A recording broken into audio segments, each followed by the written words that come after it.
그럼 마지막으로 배춧잎 투표지 선관위 영상부터 보시죠.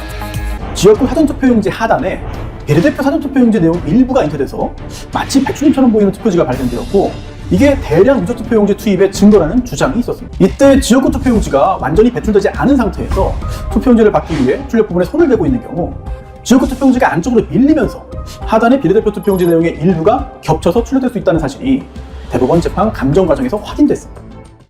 그리고 이건 선거 무효소송 때 선관위 측에서 재연 가능하다면서 제출한 영상입니다.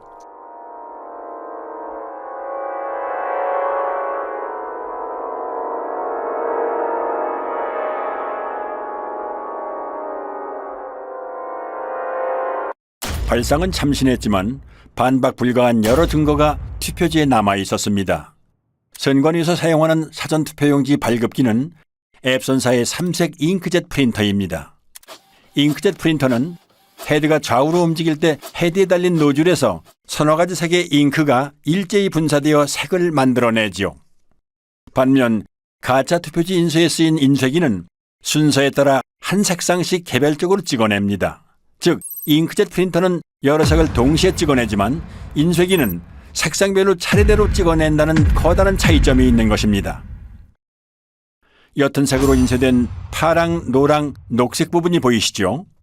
비례대표 투표용지 색상인 녹색은 파랑과 노랑이 섞여 만들어지는 색이죠. 그런데 이 투표지의 파랑과 노랑은 왜 서로 다른 위치에 찍혀 있을까요?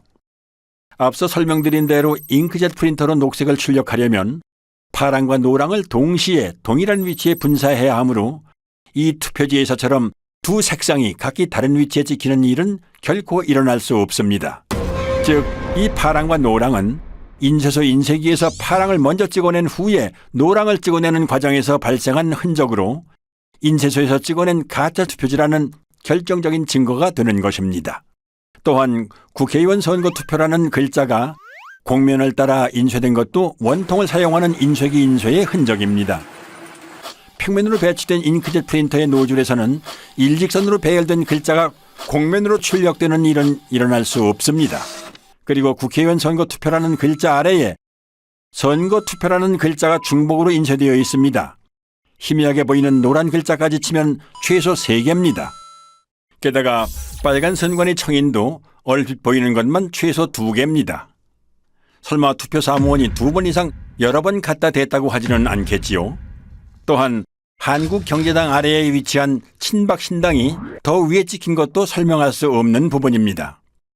참고로 이런 인쇄 불량은 인쇄 중 찢긴 용지 일부가 원통에 달라붙은 것을 모르고 계속 작업할 때 일어나는 현상입니다. 사실 배춧잎 투표지의 증거는 이것 하나만으로도 충분합니다.